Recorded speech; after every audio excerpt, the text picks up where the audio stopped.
नमस्कार दोस्तों, बहुत बहुत आपका मेरे इस YouTube चैनल पर आपका स्वागत है। कल जब हमने चर्चा की थी, हमने आरएस के बारे में कि उसका नोटिफिकेशन जो आउट हुआ था उसके बारे में हमने चर्चा की थी कि आरपीएससी ने 905 पदों के लिए क्या किया है, नोटिफिकेशन जारी किया है। उसकी जो पोस्ट है वो 205 है, उसके लिए उन्होंने एक नोटिफिकेशन जारी किया था। कल हमने देखा था कि उसकी क्या योग्यता थी और उसकी आयु सीमा क्या थी। आज हम जो बात करने जा रहे हैं इस वीडियो में, ये बहुत ज़्यादा इम्पोर्टेंट आप सभी के लिए वीडियो रहेगी। हम इसमें दो तीन चीजें देखेंगे। एक तो देखेंगे कि एग्जाम का पैटर्न क्या है, एग्जाम के बारे में देखेंगे कि एग्जाम का क्या पैटर्न रहेगा। उसके बाद में हम उसकी पाठ्यक्रम की चर्चा करेंगे। किसकी चर्चा? पाठ्यक्रम की चर्चा करेंगे। उसका सिलेबस क्या है, उसका सिलेबस क्या है, इसके बारे में चर्चा करेंगे। और हम ये देखेंगे कि इस दौरान हमारी जो रणनीति है वो रणनीति क्या होनी चाहिए, हमारी जो स्ट्रेटजी है वो क्या होनी चाहिए, हम किस प्रकार से इस परीक्षा को क्या कर सकते हैं, फतेह कर सकते हैं, इस परीक्षा में कैसे उत्तीर्ण हो हम। ये जो हमारा प्रीलिम्स का जो एग्जाम होने जा रहा है उसके दौरान हमें किन किन प्रकार की बाधाओं का जो सामना करेगा, हम उससे कैसे लड़ेंगे उन बाधाओं से, और किस प्रकार से इस जो प्रीलिम्स का एग्जाम होने जा रहा है उससे हम किस प्रकार से उसको जीतेंगे, प्रीलिम्स को कैसे पास करेंगे। देखिए, जो सबसे महत्वपूर्ण बात है वो हमारा ये फैक्टर रहेगा, रणनीति, हमारी स्ट्रेटजी क्या है। यदि हम किसी भी एग्जाम की रणनीति को बना लेते हैं, दो चीज महत्वपूर्ण होती है, एक उस एग्जाम की रणनीति और दूसरा हमारा जो समय का प्रबंधन है, टाइम जो मैनेजमेंट है।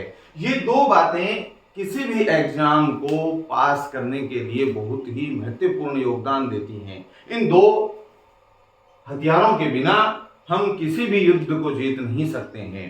तो रणनीति बहुत ही महत्वपूर्ण है इस एग्जाम को पास करने के लिए।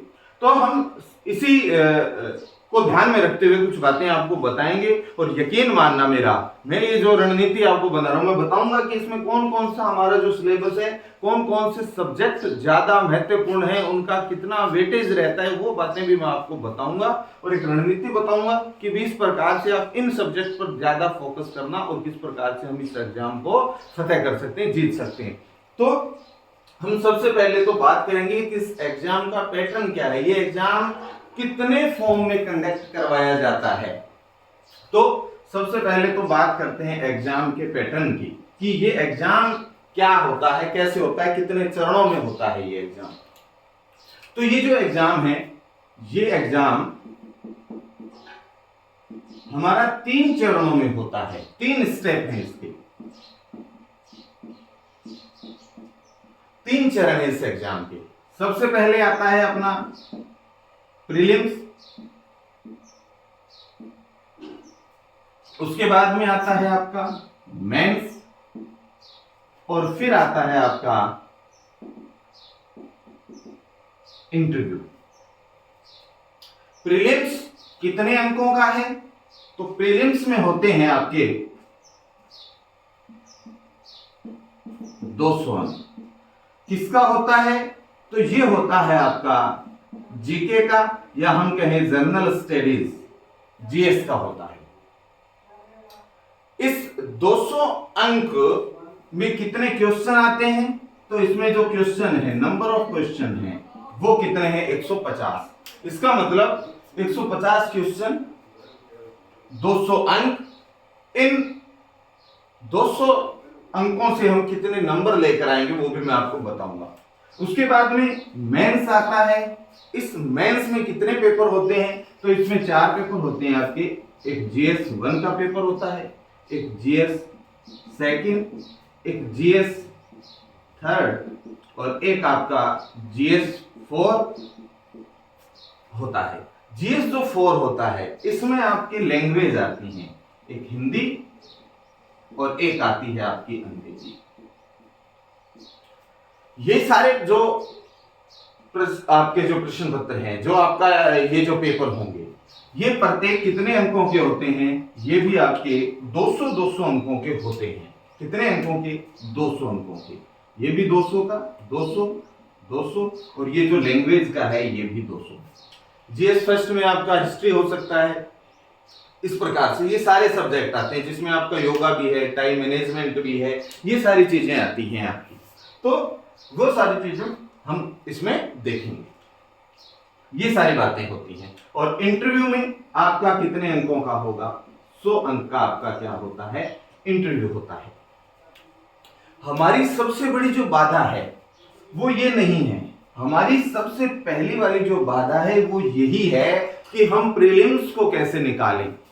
आजकल के दौर में जो मुश्किल जो होता जा रहा है वो प्रीलिम्स होता जा रहा है, क्योंकि प्रीलिम्स का 15 गुना आपका किस में लिया जाएगा? मेंस में लिया जाता है। तो हमें सबसे बड़ी जो चुनौती मिलने जा रही है वो आपकी किस में मिलने जा रही है? प्रीलिम्स में ही मिलने जा रही है। इसको हम कैसे क्रैक करें वो सारी बातें भी मैं आपको बताऊंगा। तो हमारे ये जो एग्जाम होने जा रहा है ये 3 चरणों में होगा, प्रीलिम्स होगा, मेंस होगा और इंटरव्यू होगा।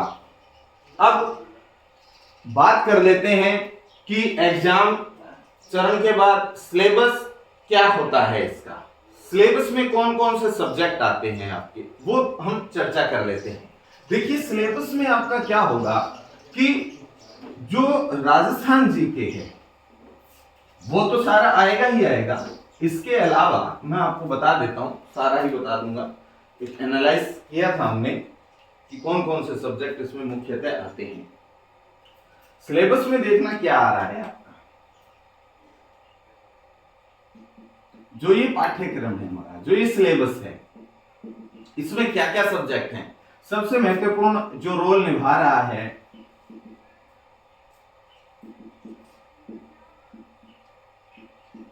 करंट अफेयर्स होगा। उसके बाद राजस्थान का इतिहास व कल्चर, कला संस्कृति। राजस्थान का भूगोल, उसके बाद राजस्थान का इतिहास, राजस्थान का भूगोल, आर्ट एंड कल्चर हो गई। उसके बाद आप पकड़ लीजिए रीजनिंग। उसके बाद मैथ, भारतीय संविधान या भारतीय राज्य व्यवस्था,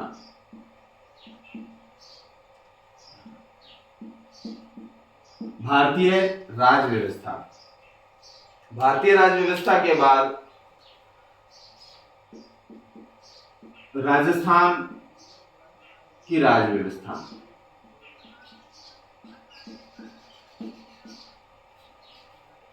भारतीय राज्य व्यवस्था, Indian polity, Rajasthan polity, maths, reasoning, Rajasthan geography, Rajasthan का history and art culture, current affairs.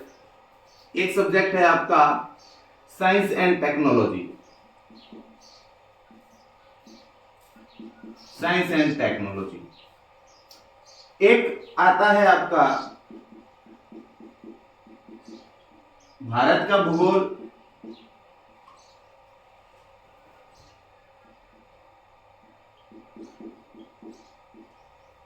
विश्व भूगोल,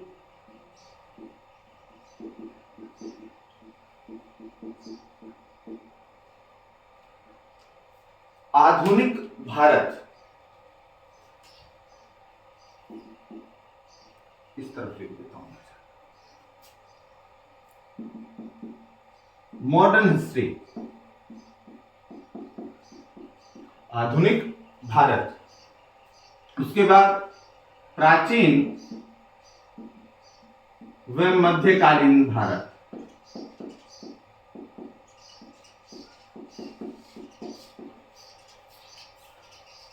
विश्व का भूगोल हो गया, भारत का भूगोल आ गया, और क्या बचता है अपने पास? इकोनॉमी।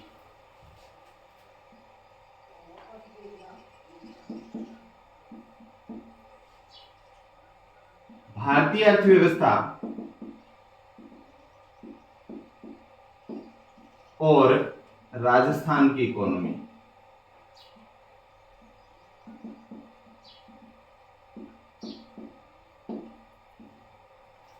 ये सब्जेक्ट हमारे इस सिलेबस में दिए हैं। ये प्रीलिम्स का सिलेबस है। मेंस में आपके टाइम आपका मैनेजमेंट आ जाएगा, उसके बाद अकाउंटिंग आ जाएगा, योग आ जाएगा, एथिक्स आएगा, सोशियोलॉजी आएगा, वो सब्जेक्ट अलग है। फिर साइकोलॉजी है, वो सब्जेक्ट अलग है, उसकी हम चर्चा बाद में करेंगे। ये हमारा मुख्यतः किसका सिलेबस है?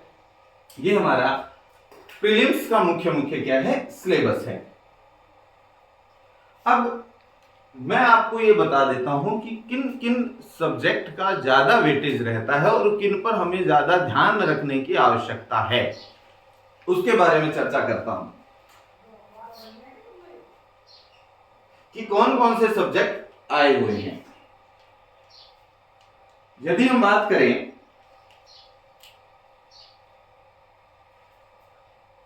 इसको यहीं लिख लेते हैं।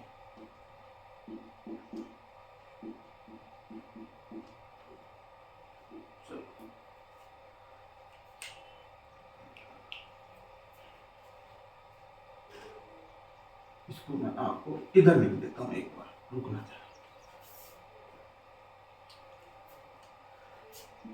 एक एनालिसिस किया था कि 2021 में इसके कितने क्वेश्चन आए थे, 2018 हुआ था उसमें कितने क्वेश्चन आए थे, और 2016 में एग्जाम हुआ था उसमें इनके कितने क्वेश्चन आए थे, उसके बारे में थोड़ा सा बता देता हूं।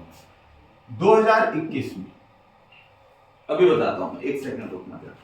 करंट अफेयर्स के जो क्वेश्चन हैं 2021 में वो 32 क्वेश्चन आए थे। राजस्थान हिस्ट्री और कल्चर से 16 क्वेश्चन आए थे। राजस्थान का जो भूगोल है, राजस्थान ज्योग्राफी है, उससे 15 क्वेश्चन। रीजनिंग के कितने क्वेश्चन आए थे? 12। और मैथ्स के कितने क्वेश्चन थे? 8 क्वेश्चन थे। राजस्थान पॉलिटी 13 क्वेश्चन आए थे। और भारतीय जो राजव्यवस्था इंडिया पॉलिटी है उससे क्वेश्चन आए थे आपके 10। साइंस टेक्नोलॉजी के क्वेश्चन आए थे 16 क्वेश्चन। भारत का जो भूगोल है, इंडियन ज्योग्राफी, उससे 5 क्वेश्चन आए थे। और विश्व के भूगोल से, वर्ल्ड ज्योग्राफी से आपके क्वेश्चन आए थे 4। इधर लिख देता हूं मैं, जो हमारा बच गया विश्व के भूगोल के बाद में बच गया अपना आधुनिक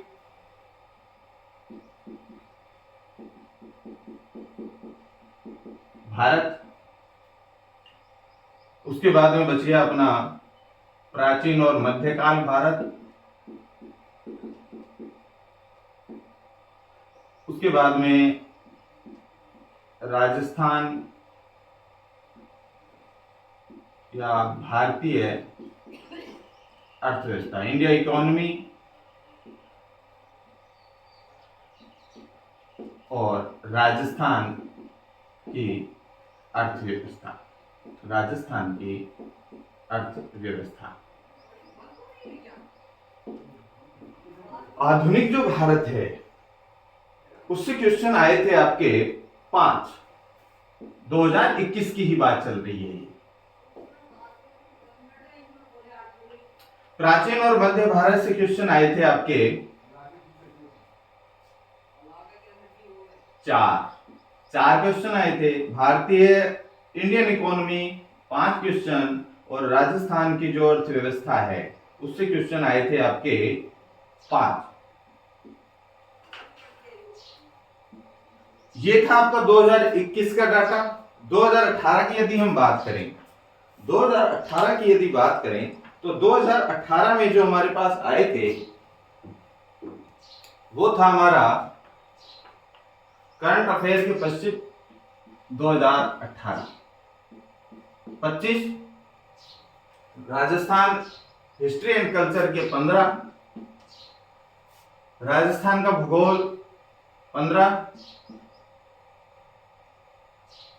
सॉरी 13 क्वेश्चन। रीजनिंग के क्वेश्चन रहे थे हमारे पास 10, और मैथ्स के कितने रहे थे? 10 रहे थे। इंडिया पॉलिटी के जो क्वेश्चन आए थे वो 15 क्वेश्चन आए थे, और इसके क्वेश्चन आए थे 8। इसके क्वेश्चन कितने आए थे? 8 क्वेश्चन आए थे। साइंस एंड टेक्नोलॉजी के जो क्वेश्चन आए थे वो कितने आए थे? साइंस एंड टेक्नोलॉजी के जो क्वेश्चन थे वो 20 थे। वो कितने थे आपके? 20 थे। और भारत का जो भूगोल है, उस भारत के भूगोल के इंडियन ज्योग्राफी के 3 और वर्ल्ड ज्योग्राफी के 2। और यहां की यदि हम बात करें 2018 की, तो कितने आए थे? आधुनिक भारत के 7, प्राचीन के आए थे यहां पर 5, भारतीय अर्थव्यवस्था इंडियन इकोनॉमी के क्वेश्चन आए थे 7, और यहां जो क्वेश्चन थे वो 10 थे।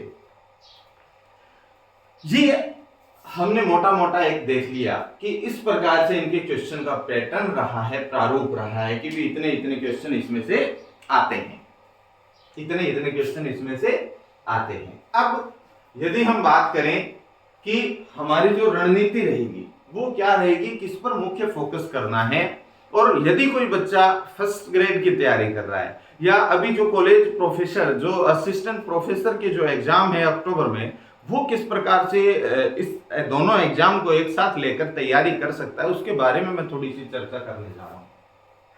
रणनीति में हमें क्या करना है कि हमें वो सब्जेक्ट पढ़ने हैं जिनका वेटेज क्या है, इसमें ज्यादा है। मेरा यकीन मानना, मैं बता रहा हूं, उसको फॉलो करना जरा। देखो कि राजस्थान का आपको क्या करना है, सुनो जरा। सबसे ज्यादा जो वेटेज है वो आपका, हम देख पा रहे हैं, करंट अफेयर्स का क्या है, ज्यादा वेटेज है। तो सबसे ज्यादा मुख्य फोकस हमें क्या देखना है? राजस्थान का करंट अफेयर।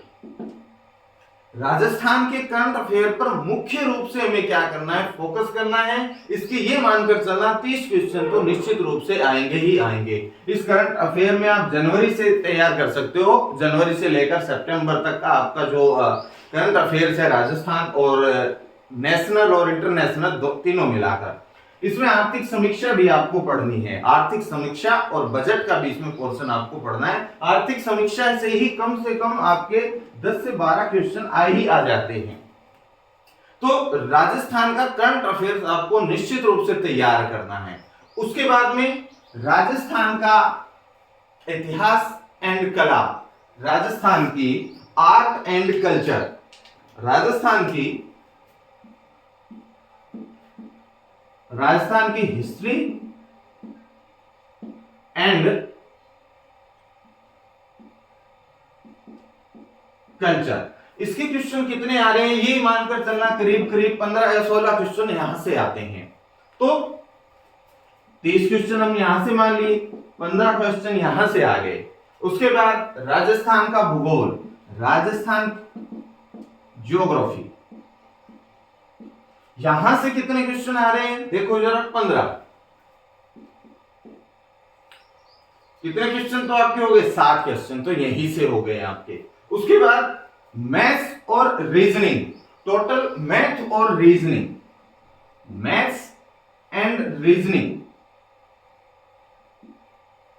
इसके क्वेश्चन कितने आ रहे हैं, 20 क्वेश्चन इसके आते हैं। तो कितना हो गया आपका, 60 और 20 80।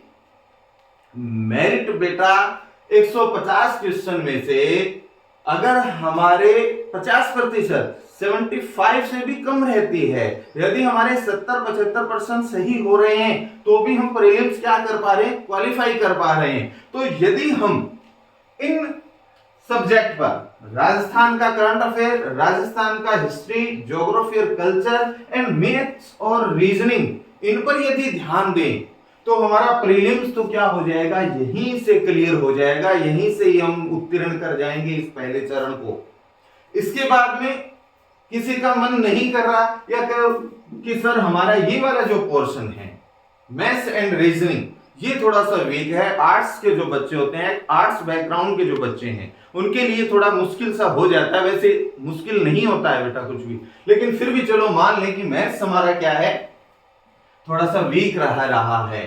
तो हम क्या कर सकते हैं, ये दोनों सब्जेक्ट, इंडिया पॉलिटी, इंडियन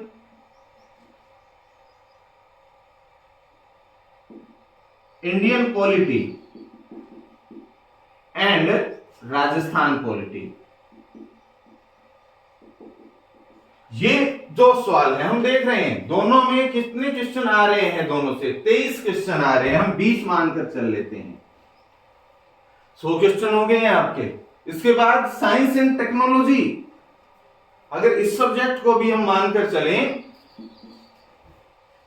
तो भी हमारे कितने क्वेश्चन हो जाएंगे, 120 के आसपास हो जाएंगे। इसका मतलब ये हो गया कि यदि हम मुख्यतः किन सब्जेक्ट पर यदि ध्यान दें, इन 5 सब्जेक्ट पर यदि मुख्यतः ध्यान देंगे तो हमारा जो प्रीलिम्स है वो तो बच्चे हंसते खेलते हुए क्या हो जाएगा, निकल जाएगा।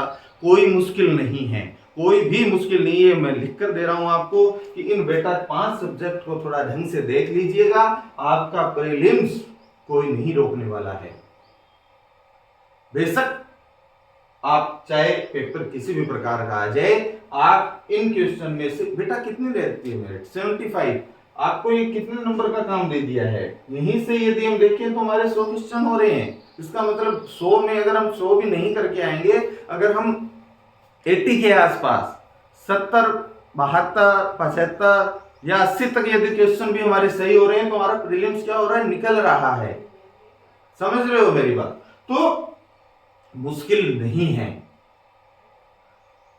तो हमें करना क्या होगा, हमें इन सब्जेक्ट पर मुख्यतः ध्यान देना होगा, इन पर मुख्यतः फोकस करना होगा और एक रणनीति के तहत हम इस प्रीलिम्स की जो बाधा है इसको क्या कर पाएंगे, आसानी से पार कर पाएंगे। और फिर मेंस लिखना है, मेंस में हमें टाइम मिल जाएगा, 3 या 4 महीने का मानकर चल रहे हैं, तो वहां से हम तैयारी कर सकते हैं। सुनो एक चीज और देखो, ये जो हम सब्जेक्ट 5 जो मेजर सब्जेक्ट हम पढ़कर चल रहे हैं, सुनना ध्यान से, इनको कुछ इस प्रकार से हम तैयार कर लें कि मेंस में हमें ये ज्यादा परेशानी ना दे। हम मेंस के पॉइंट ऑफ व्यू से इसको यदि हम देख लेंगे कि भी प्रीलिम्स में पढ़ना ही है, मेंस में भी ये आएंगे, तो इसको कुछ इस प्रकार से तैयार कर लें कि मेंस में हमें इसको ज्यादा देखना ना पड़े, मेंस में ज्यादा पढ़ने की इन पर आवश्यकता ना हो। हम अन्य जो सब्जेक्ट आएंगे मेंस में उन पर थोड़ा ज्यादा फोकस कर लेंगे और ये हमारे अगर अच्छे से पढ़े हुए होंगे तो हमें ज्यादा इन पर मेहनत करने की आवश्यकता नहीं होगी। इसी को तो बेटा टाइम मैनेजमेंट कहते हैं कि किस प्रकार हमने इनको प्रीलिम्स के साथ ही तैयार कर लिया है और हमारा आगे जो टाइम है वो इन सब्जेक्ट में क्या हो जाएगा, बच जाएगा। तो इन 5 सब्जेक्ट पर हम क्या रखेंगे, मुख्य फोकस रखेंगे। अब रही बात किनकी, अब बात रहती है उनकी कि सर हम तो फर्स्ट ग्रेड की तैयारी कर रहे हैं, हमारे लिए तो ये एक चुनौतीपूर्ण कार्य है, या हमारा तो सर असिस्टेंट प्रोफेसर का एग्जाम है, वो कैसे क्लियर होगा, या तो वो क्लियर होगा या ये क्लियर होगा। सुनो जरा, कहा जाता है कि 2 नावों पर सवार होने वाला या 2 घोड़ों पर बैठने वाला घुड़सवार हमेशा गिरता है। लेकिन बच्चे यदि हम एक रणनीति के तहत यदि तैयारी करते हैं तो मुझे नहीं लगता कि इस प्रकार का आपके सामने ये जो आरएस का प्रीलिम्स है ये बड़ी कोई चुनौती होगी। देखो जरा क्या क्या है। यदि हम बात करें फर्स्ट ग्रेड की, तो फर्स्ट ग्रेड में आपको क्या क्या पढ़ना है, हमने एनालिसिस किया था उस सब्जेक्ट का भी, उस सिलेबस को भी देखा था। फर्स्ट ग्रेड में आपको फर्स्ट ग्रेड का जो प्रथम प्रश्न पत्र है उसमें आपका राजस्थान का करंट अफेयर्स आपको पढ़ना पड़ेगा, राजस्थान का हिस्ट्री एंड कल्चर आपको पढ़ना पड़ेगा, राजस्थान की ज्योग्राफी आपको पढ़नी पड़ेगी। बताओ बेटा क्या हो गया, 30 और 30 60। इसके बाद में आपको मैथ्स एंड रीजनिंग ये भी आपको पढ़नी पड़ेगी। 5-5 क्वेश्चन आते हैं फर्स्ट पेपर में फर्स्ट ग्रेड के। इंडिया पॉलिटी ये भी पढ़नी है आपको और राजस्थान पॉलिटी ये भी पढ़नी है। तो यदि हम ये पढ़कर जा रहे हैं तो हमारा ये का यही सारा का सारा सिलेबस किसमें है, फर्स्ट ग्रेड के कौन से पेपर में जो आपका प्रथम प्रश्न पत्र है उसमें भी यही सारा का सारा सिलेबस है। तो हम यदि इनको तैयार कर लेंगे तो इधर तो हमारा फर्स्ट ग्रेड का पहला जो पेपर है वो तैयार हो रहा है और यहाँ पर आरएस का हमारा जो प्रीलिम्स का इतना मैटर भी यदि हम पढ़कर जा रहे हैं तो वो भी तैयार हो रहा है। इसके अलावा जो हमारा असिस्टेंट प्रोफेसर है, बेटा सारी चीजें कॉमन होती हैं। राजस्थान का करंट अफेयर उसमें भी आपको पढ़ना है। ये 3-4 चीजें तो आपको पढ़नी ही पढ़नी पड़ेंगी। मैथ्स एंड रीजनिंग हटा दीजिए, लेकिन ये सारी चीजें तो आपको पढ़नी ही पड़ेंगी। इसके अलावा यदि कोई आपका सब्जेक्ट है, जैसे कि कोई हिस्ट्री से असिस्टेंट प्रोफेसर का एक एग्जाम देने वाला है, तो उसको हिस्ट्री पढ़नी पड़ेगी। तो उसकी हिस्ट्री में ये क्वेश्चन और लगा लीजिए आप,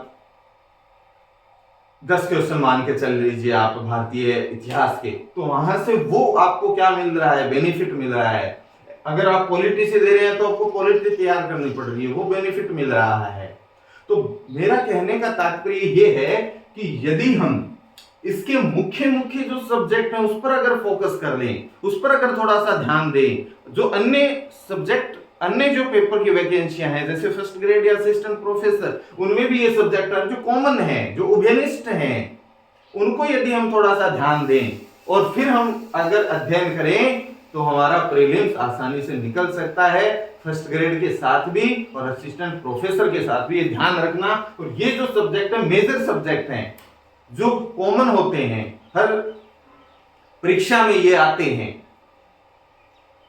तो इन पर फोकस करेंगे तो हमारा अन्य के साथ साथ फर्स्ट ग्रेड और असिस्टेंट प्रोफेसर के साथ प्रीलिम्स हम देंगे तो हमारे निकलने की संभावना, मैं बता रहा हूं, मेरा विश्वास कीजिए, निकलने की संभावना बहुत ज्यादा है और निकल ही जाएगा, इतना विश्वास रखना।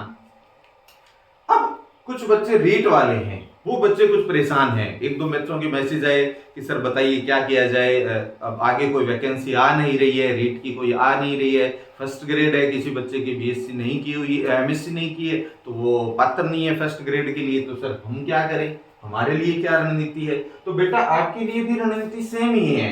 रीट के बच्चे जो बहुत मेहनत उन्होंने की थी, लेकिन किसी कारणवश उनका चयन नहीं हो पाया है, तो वो क्या कर सकते हैं, उनके लिए ये सारे के सारे जो टॉपिक हैं वो आम हैं, वो पढ़कर आए हैं, रीट वाले बच्चे पढ़कर आ चुके हैं।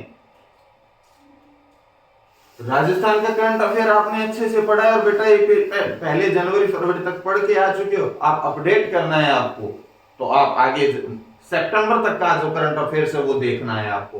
राजस्थान का हिस्ट्री एंड कल्चर आप बहुत अच्छे से पढ़कर आए हो, राजस्थान की ज्योग्राफी आप पढ़कर आ चुके हो, मैथ्स एंड रीजनिंग, जो बच्चे साइंस बैकग्राउंड के उनकी मैथ्स वैसे सब्जेक्ट रहा है तो उनका वो पोर्शन पूरा तैयार है, उनको ज्यादा अतिरिक्त प्रयास करने की आवश्यकता नहीं है। रीजनिंग आसान सा सब्जेक्ट है, कोई भी बच्चा इसको आसानी से कर सकता है, बड़ा कोई मुश्किल विषय नहीं है। इंडिया पॉलिटी और राजस्थान की पॉलिटी भी आप पढ़कर आ चुके हो, ये भी आपका रीट में भी लगता था। साइंस एंड टेक्नोलॉजी, मान लो कि साइंस के कोई बच्चे हैं तो वो ये सब्जेक्ट उठा सकते हैं, साइंस एंड टेक्नोलॉजी, इसके 15 से 16 क्वेश्चन हर बार आते हैं, तो 15 क्वेश्चन यहां से सही हो जाएंगे। तो अगर इनमें से कोई सब्जेक्ट वीक है, मान लो इंडिया पॉलिटी और राजस्थान पॉलिटी में नहीं आ रही है, तो आप इसकी तुलना में फिर साइंस एंड टेक्नोलॉजी जैसे सब्जेक्ट आप चुन सकते हो। तो बेटा रीट वाले बच्चे भी फोकस करें, फर्स्ट ग्रेड और जो असिस्टेंट प्रोफेसर जो आगे ही परीक्षा होने जा रही है जिनकी, वो भी इस बात पर फोकस करें। और निश्चित रूप से अब ज्यादा दिन बचे नहीं हैं, ये एग्जाम कब होने जा रहा है, तो इस एग्जाम की जो टेंटेटिव प्रस्तावित जो तिथि है, प्रस्तावित जो डेट है वो कितनी है, वो या तो आपकी सितंबर है या फिर अक्टूबर, ये साफ लिखा हुआ है सितंबर या अक्टूबर। तो सितंबर का मतलब कि सितंबर के लास्ट वीक में हो सकता है या अक्टूबर के फर्स्ट या सेकंड वीक में, कभी भी हो सकता है इन दोनों में। तो अब ज्यादा दिन आपके पास बचे नहीं हैं, आपके पास केवल 70 से 75 दिन मानकर चलो, इतने ही बचे हैं। तो तैयारी में जुट जाइए, रणनीति और टाइम मैनेजमेंट के साथ पढ़ना बेटा कोई मुश्किल नहीं है, आसानी से आप कितनी बार भी इन सब्जेक्ट का रिवीजन कर सकते हो, तो मुश्किल नहीं है। अब सर आपने रणनीति बता दी, अब इन सब्जेक्ट को कैसे तैयार करें, कैसे क्या पढ़ना है। बेटा ये जो सब्जेक्ट हैं जो आप पढ़कर आ चुके हो, वो किन्हीं भी स्टैंडर्ड बुक से पढ़ सकते हो, या आपके पास कोई भी नोट्स हैं, चाहे वो किसी भी कोचिंग संस्थान के हों, वहां से आप इनको पढ़ लेना, ज्यादा डीप पढ़ने की आवश्यकता नहीं है। आपके ने जो पढ़ा है वो सफिशिएंट है, उनका रिवीजन आपको करना है। मैं कौन सा सब्जेक्ट आपको इस बार करवाने जा रहा हूं, तो मेरा जो सब्जेक्ट रहेगा साइंस एंड टेक्नोलॉजी रहेगा, जो आपको कितने क्वेश्चन देगा, जो आपको 15 से 16 या 17 क्वेश्चन तक दे सकता है। तो मैं अभी आपके जो शुरू करने जा रहा हूं, जो प्रारंभ करने जा रहा हूं, वो आपका कौन सा सब्जेक्ट रहेगा, साइंस एंड टेक्नोलॉजी जो सब्जेक्ट है वो रहेगा। उस पर हम क्या करेंगे, इसकी चर्चा करेंगे। तो साइंस एंड टेक्नोलॉजी हम देखेंगे 0 लेवल से। मेंस में भी ये 3rd पेपर में आता है, मेंस में जीएस 3rd पेपर में बहुत बड़ा रोल है इसका, साइंस एंड टेक्नोलॉजी का। तो साथ साथ प्रीलिम्स के साथ आपकी मेंस की भी तैयारी हम इसमें ही देख लेंगे, साइंस एंड टेक्नोलॉजी सब्जेक्ट की। एक दो सब्जेक्ट और देखेंगे कि यदि रहा तो राजस्थान की हिस्ट्री एंड कल्चर में आपको करवाऊंगा, अगर सही मिल पाता है तो इन विषयों को हम देखेंगे।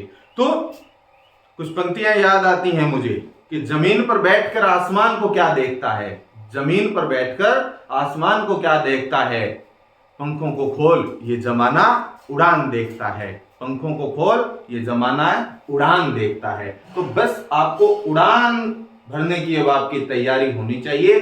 अब आप अगर कोई सोया हुआ है तो वो उठ जाइए, जाग जाइए और एक दृढ़ निश्चय के साथ कि मुझे 70-75 दिन की ये जो तैयारी है, इसमें इस प्रीलिम्स जैसी बाधा को क्या कर लेना है, पार कर देना है। तो इन चीजों को ध्यान में रखते हुए आप तैयारी शुरू कीजिए। यकीन मानना, ये जो स्ट्रेटजी है, इस वेटेज को ध्यान में रखते हुए यदि आप अध्ययन करेंगे, निश्चित रूप से मैं फिर बता रहा हूं बेटा, प्रीलिम्स मुश्किल नहीं है। समझ रहे हो मेरी बात, ये आसानी से हो जाएगा। तो इन्हीं के साथ मैं आज की ये वीडियो यहीं समाप्त करता हूं, कक्षा यहीं समाप्त करता हूं। 1 या 2 दिन में मैं ये आपका जो साइंस एंड टेक्नोलॉजी का जो सब्जेक्ट है ये शुरू करने जा रहा हूं, और उसके बाद 1-2 सब्जेक्ट की हम और देख लेंगे। तो बहुत बहुत धन्यवाद आपका। इस चैनल को लाइक और सब्सक्राइब भी करते रहिएगा, ताकि ज्यादा से ज्यादा ये जो सूचनाएं हैं इनका हम लाभ प्रत्येक विद्यार्थी तक पहुंच पाए जिनको इनकी जानकारी नहीं है। तो बहुत बहुत आपका धन्यवाद।